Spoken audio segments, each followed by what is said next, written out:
Hello guys, so this is going to be a very brief lesson into the unfair terms in Consumer Contracts Regulations 1999. The unfair term in Consumers Contract Regulations 1999 defines what is meant by unfair term. They deal with consumer contracts and terms which have not been individually negotiated.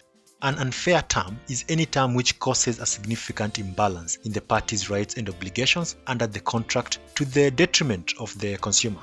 In making an assessment of good faith, the court will have regard the following. Number 1, the strength of the bargaining position of the parties. Number 2, whether the consumer had an inducement to agree to the term. Number 3, whether the goods or services were sold or supplied to the special order of the consumer. Number 3, the context to which the seller or the supplier has dealt fairly and equitably with the consumer.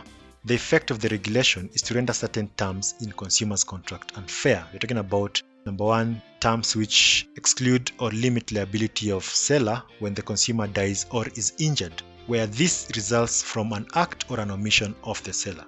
Number 2, terms excluding or limiting liability for partial or incomplete performance by the seller. Number 3, terms making a contract binding to the consumer whether the seller can still avoid performing the contract. So, two forms of redresses are available in this case. Number 1, the consumer who has concluded a contract containing an unfair term can ask the court to find that the unfair term should not be binding. And number 2, a complaint, for example by an individual consumer, group or a trading standard department, can be made to the Director General of Fair Trading. Well, as short as that was, I hope you've understood it, and if there is any question, as always, do let me know, and see you in the next lesson.